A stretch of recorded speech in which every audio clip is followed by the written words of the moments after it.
Shalom keluarga IBC, selamat pagi. Semoga kita semua senantiasa dalam perlindungan Tuhan ya. Senang sekali hari ini kita bisa bersama beribadah di IBC Online.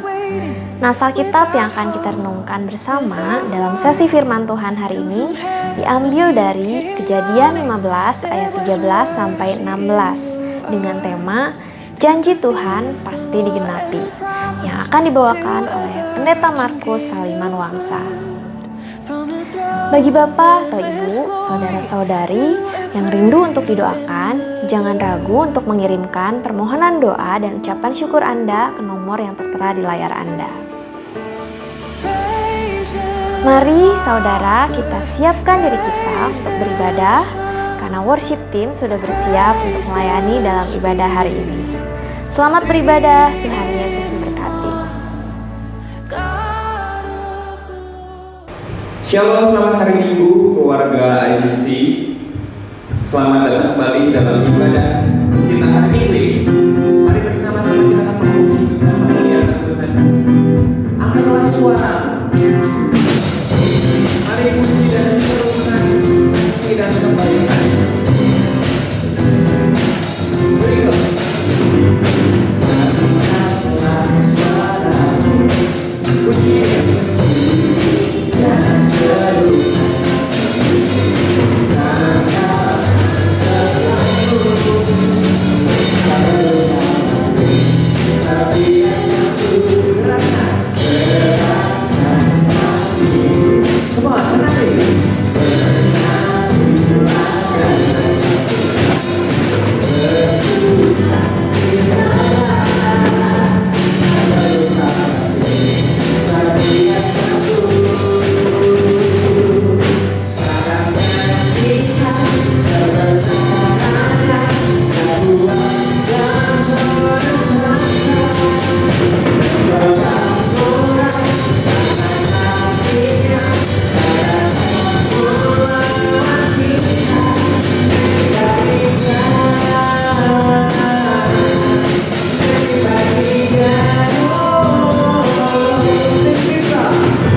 Mazmur 139 ayat 13 sampai 14. Tuhan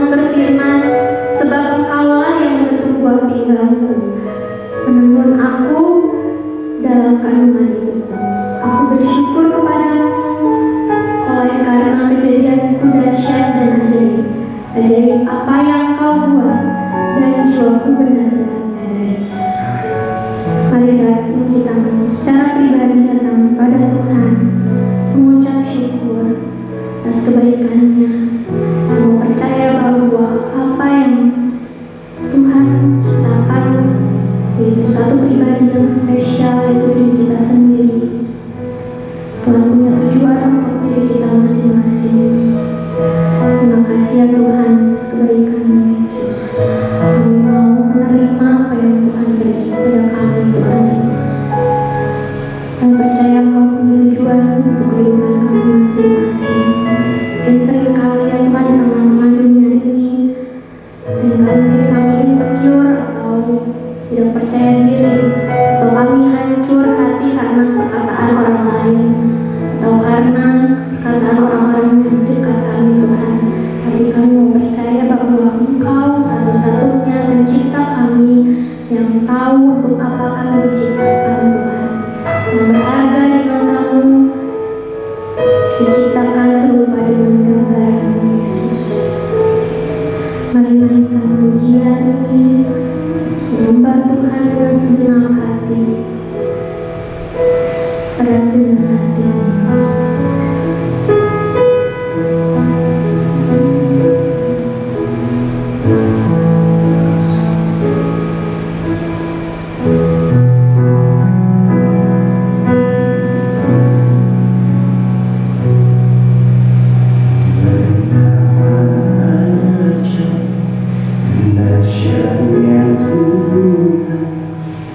Tuhan,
Shalom.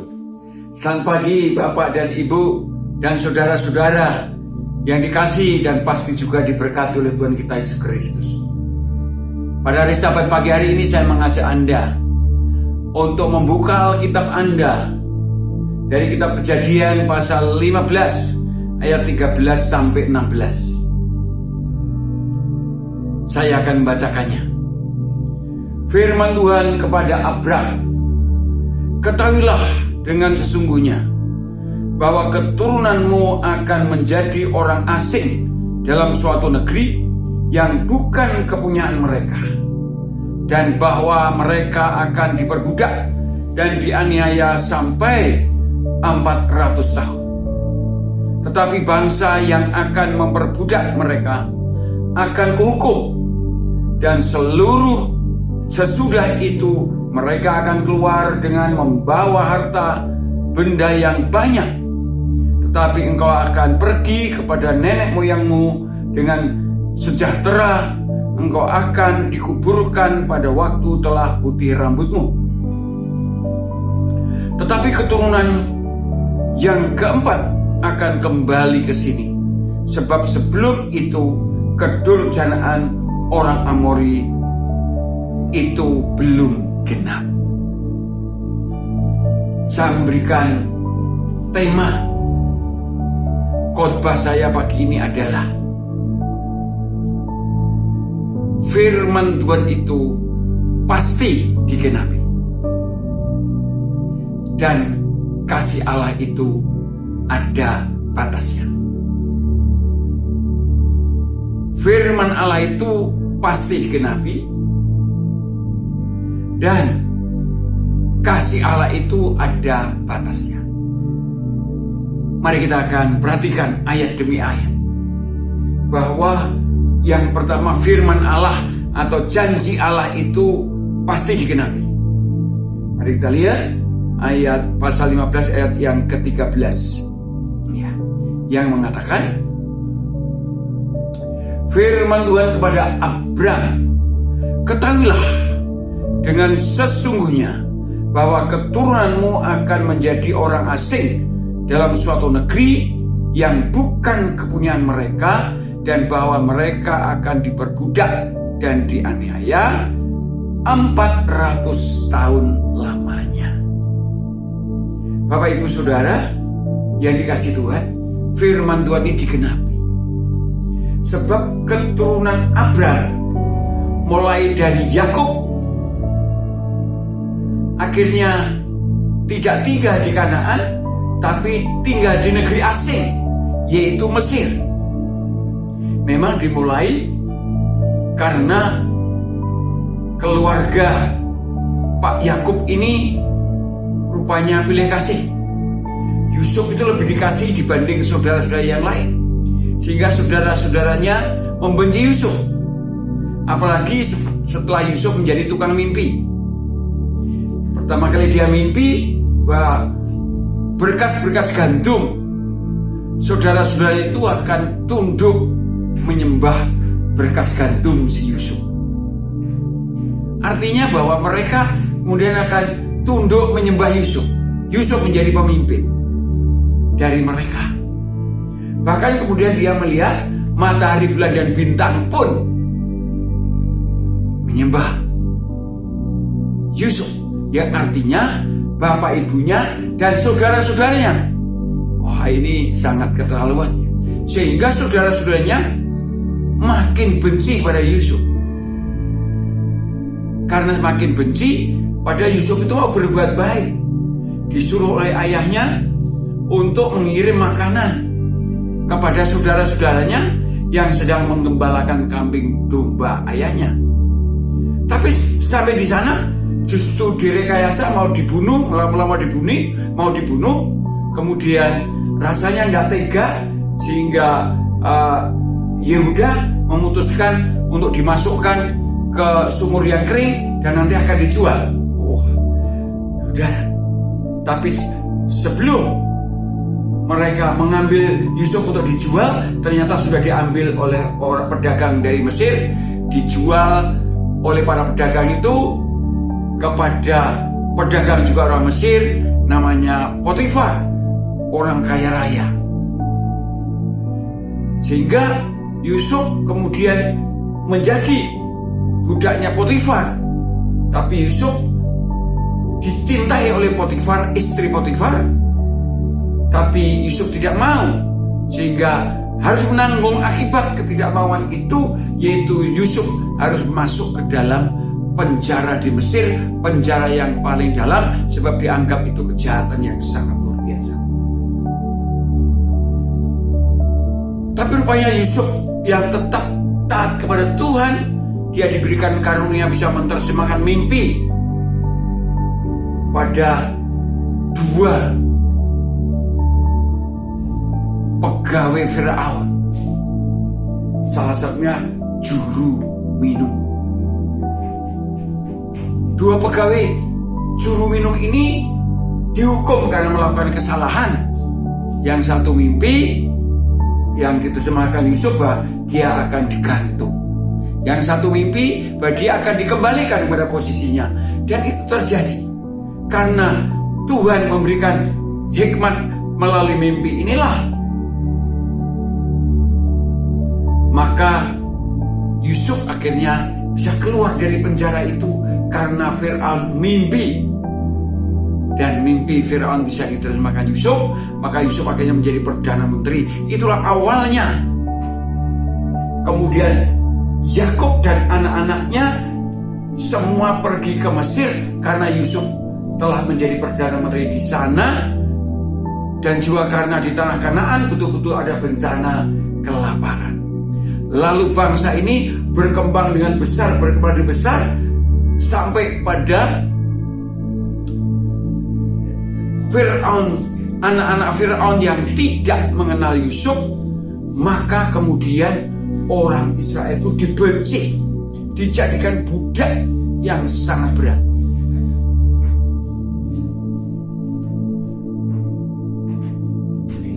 Mengapa dijadikan budak? Karena memang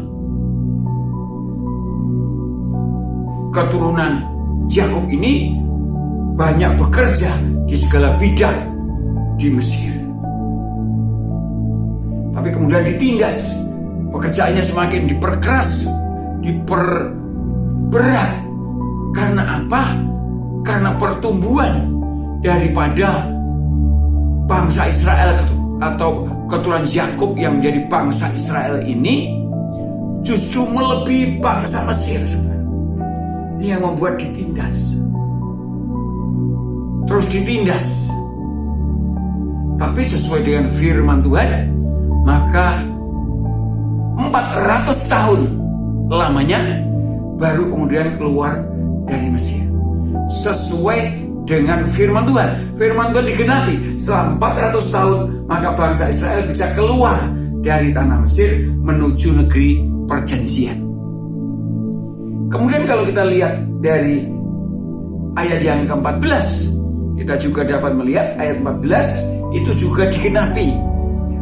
Tetapi bangsa yang akan memperbudak mereka akan kuhukum, dan sesudah itu mereka akan keluar dengan membawa harta benda yang banyak. Ini juga digenapi.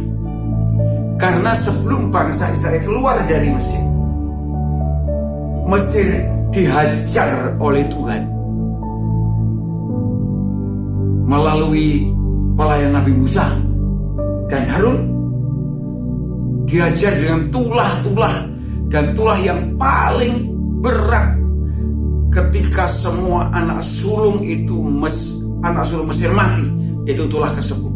Sehingga dari anak Fir'aun sampai anak budak, pokoknya di luar orang Yahudi, semua anak sulung mati. Bahkan hewan-hewan sulung pun juga mati. Sehingga terjadi satu tangisan di seluruh negeri itu yang memaksa supaya Israel segera keluar, segera pergi. Karena dulunya tidak diizinkan setiap mau pergi.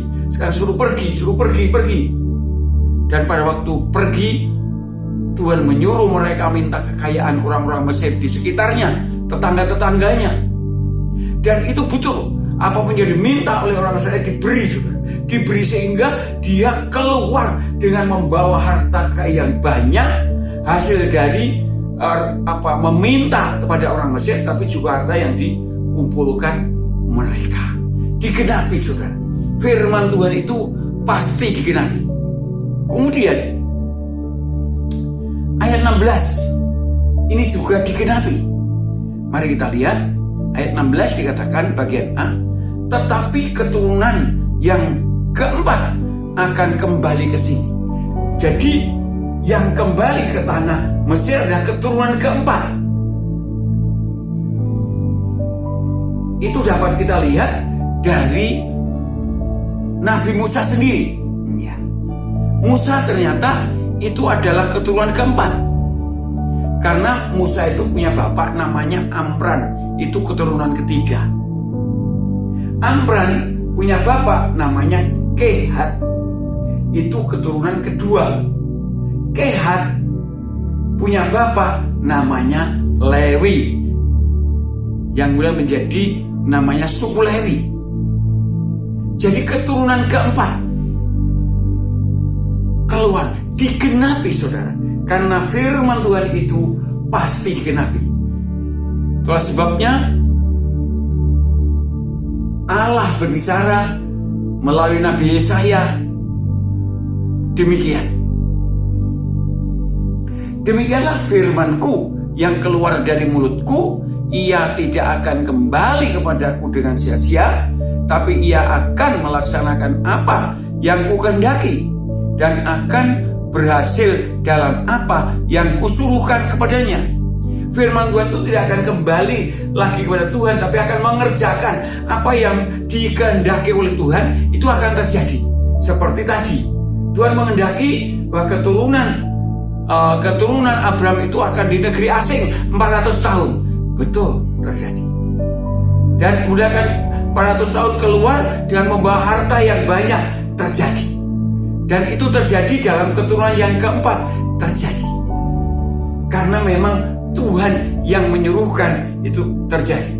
Jadi firman Allah itu pasti terjadi, baik dalam kehidupan setiap orang secara pribadi dan terjadi dalam kehidupan dunia ini. Contohnya yang pasti terjadi dalam kehidupan dunia ini, yang dikatakan oleh Allah baik dalam perjanjian lama bahkan oleh Tuhan Yesus Kristus, bahwa pada akhir zaman itu akan banyak nabi-nabi palsu. Akhir zaman itu akan ada peperangan, akan ada kelaparan, sakit penyakit dan sebagainya yang bersifat pandemi, dan itu pasti genapi. Baru kemudian Kristus datang yang kedua kali.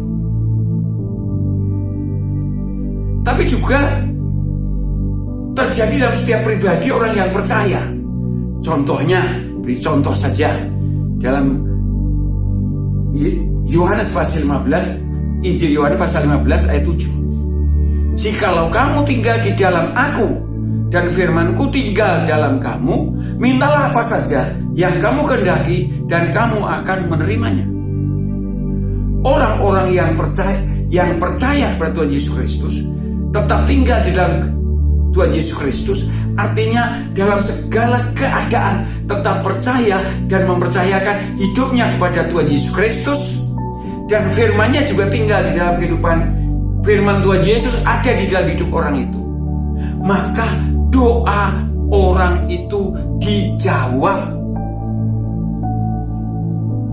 Karena dikatakan apa saja yang kamu kehendaki dan kamu akan menerimanya. Itu salah satu contoh saja. Masih banyak contoh-contoh yang bisa terjadi dalam kehidupan pribadi. Baik kehidupan yang dikatakan kalau kamu mendengar suaraku, firmanku baik-baik dan melakukannya, maka kamu akan diberkati ladangmu dan sebagainya. Itu akan terjadi bagi orang yang sungguh-sungguh percaya kepada Tuhan Yesus Kristus dalam segala keadaan, tetap mempercayakan kepada Dia dan tetap menjadi pelaku firman Tuhan. Karena firman Tuhan ada di dalam hidupnya, maka diberkati oleh Tuhan, maka doanya dijawab oleh Tuhan, maka dilindungi dari bahaya yang mengancam dunia dan sebagainya dan sebagainya. Firman Tuhan itu pasti digenapi. Itu sebabnya saudara-saudara, janganlah pernah kendor. Percayalah kepada Yesus Kristus. Percayakan hidup saudara dalam segala keadaan pada Yesus Kristus. Dan teruslah belajar firman Tuhan, sebab firman Tuhan sungguh-sungguh tinggal dalam kehidupan saudara, sehingga pasti saudara akan menjadi pelaku firman Tuhan. Kalau saudara menjadi pelaku firman Tuhan, Allah berjanji untuk memberkati. Kemudian yang kedua, kasih Allah itu ada batasnya. Mari kita lihat saudara, dalam pasal 15 ayat 16 bagian B, tapi saya baca seluruhnya. Tetapi keturunanmu yang keempat akan kembali ke sini, sebab sebelum itu kedurjanaan orang Amori itu belum genap. Orang Amori adalah penduduk Kanaan, dan orang Amori ini yang mewakili semua penduduk Kanaan. Dan penduduk Kanaan ini yang dihuni oleh keturunan Ham dari anak Nuh, Sem, Ham dan Yafet. Ini dihuni oleh keturunan Ham ini. Dan rupanya orang Amori atau orang Kanaan itu sesungguhnya perbuatannya senantiasa jahat. Sehingga Allah mengasihi karena dia juga keturunan daripada Nuh. Memang Ham sudah dinubuatkan akan menjadi budak-budaknya orang keturunan Sem. Dan Yafet akan tinggal dalam kemah-kemah Sem. Itu sudah dinubuatkan. Tetapi kejahatan daripada keturunan Ham ini rupanya sudah tidak bisa ditahan lagi. Sehingga ketika sudah genap, kejahatannya memuncak, dihancurkan. Inilah kasih Allah terbatas. Kesabaran Allah itu ada batasnya. Satu contoh lagi, zaman Nuh. Zaman Nuh juga. Sesungguhnya zaman Nuh itu Allah mengasihi. Ya. Tetapi ternyata kejahatan manusia di bumi, kecenderungan hatinya selalu membuahkan kejahatan. Dikatakan dalam kitab Kejadian 6 ayat 5, ketika dilihat Tuhan bahwa kejahatan manusia besar di bumi dan bahwa segala kecenderungannya hatinya selalu membuahkan kejahatan semata-mata, maka mencela Tuhan bahwa ia akan menjadikan manusia di bumi dan hal itu Tuhan bahwa ia telah menjadikan manusia, maka menyesallah Tuhan bahwa ia telah menjadikan manusia di bumi dan hal itu memilukan hatinya. Dan seterusnya, kemudian masih ada satu keluarga Nuh yang taat kepada Tuhan, yang mendapat kasih karunia. Dan di zaman Nuh itu pun ternyata Nuh diminta oleh Allah untuk berkhotbah. Bahkan bukannya Nuh saja, termasuk anak-anaknya dan menantunya dan istrinya menjadi pengkhotbah pada waktu itu, supaya manusia boleh kembali pada Tuhan. Tetapi keras hatinya, maka dihancurkan. Demikian juga pada zaman Babel, sesudah memuncak maka Babel dikacau balaukan. Demikian juga pada zaman Amos, orang-orang di sekitar bangsa-bangsa Israel itu kejahatannya sudah memuncak. Seperti orang Damsyik dikatakan ada 3 bahkan 4 kejahatannya. Demikian juga orang Gaza ada 3 bahkan 4 kejahatannya. Orang Edom juga bahkan ada 3 bahkan 4 kejahatannya. Demikian juga orang Amon ada kejahatan 3 bahkan 4, artinya kejahatannya memuncak. Maka akhirnya mereka juga dihukum oleh Allah. Bapak Ibu Saudara, kita perlu simpulkan firman Tuhan ini yang pertama.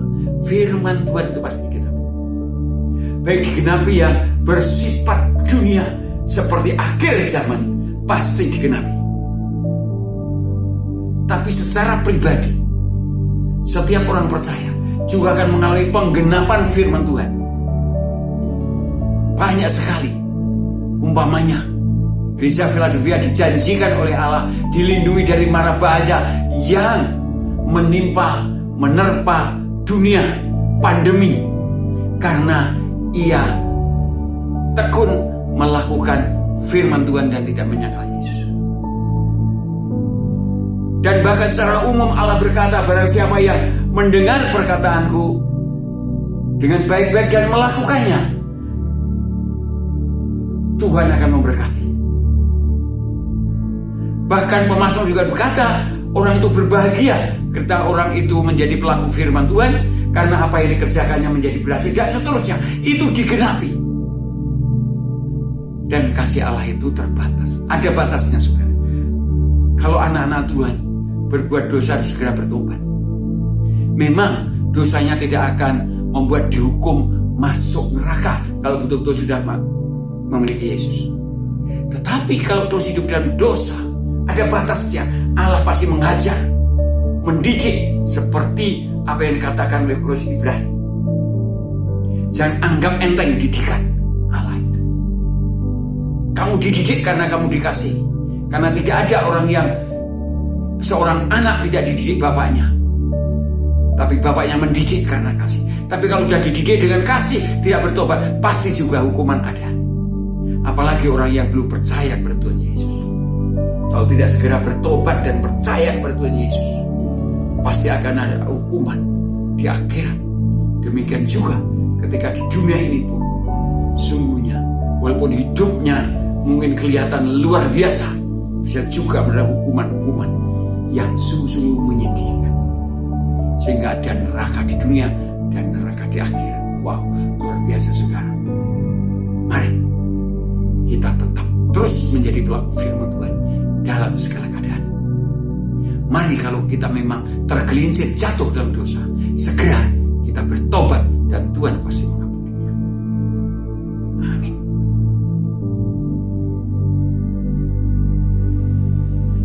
Setelah kita mendengar firman Tuhan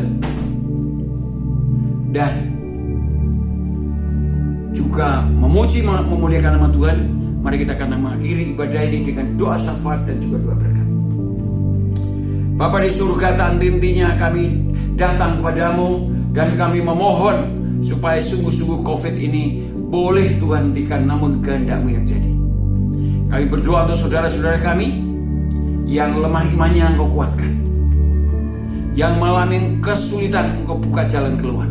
Dan sesuai dengan firman-Mu ya Tuhan, lindungilah kami, anak-anak-Mu yang sungguh-sungguh menjadi pelaku-pelaku firman-Mu. Karena Engkau sendiri yang telah berfirman, aku akan melindungi engkau dari bahaya yang mengancam dunia ini, karena engkau tekun melakukan perintah-perintahku dan tidak menyangkal namaku. Terima kasih Tuhan, terima kasih. Kami berdoa saudara-saudara kami yang sakit supaya segera disembuhkan, yang susah dihiburkan, yang mengalami kesulitan segera dibuka jalan keluar. Dan kami berdoa dalam situasi pandemi COVID ini, kami berdoa supaya sungguh anak-anak-Mu memiliki hidup dan hidup di dalam segala kelimpahan, memiliki hidup yang penuh damai sejahtera, sukacita oleh karena hidup dengan Allah, memiliki hidup yang puas dengan Tuhan, dan juga damai sejahtera Allah yang tidak sama dengan dunia memberi semakin nyata dalam hidup dan kehidupan anak-anak-Mu. Amin. Halo keluarga IBC, bagaimana ibadah online hari ini? Semoga ibadah online hari ini bisa memberkati kita semua. Dalam sesi IBC Update minggu ini, saya akan memberikan beberapa informasi seputar kegiatan IBC. Yang pertama, IBC mengucapkan selamat ulang tahun pada Bapak, Ibu, Saudara-saudari yang berulang tahun di minggu ini. Kiranya Tuhan Yesus memberkati. Update terus kerohanian kita setiap pagi dengan mengakses Embun Sorgawi Renungan Pagi Keluarga IBC yang rilis setiap pukul 5 pagi hari melalui YouTube channel atau WA Group IBC. Bagi IBC Kids, jangan lupa untuk beribadah secara online setiap hari Minggu pukul 8 pagi melalui YouTube channel IBC. Para orang tua diharapkan dapat mendampingi buah hatinya dalam pertumbuhan rohani melalui ibadah online ini.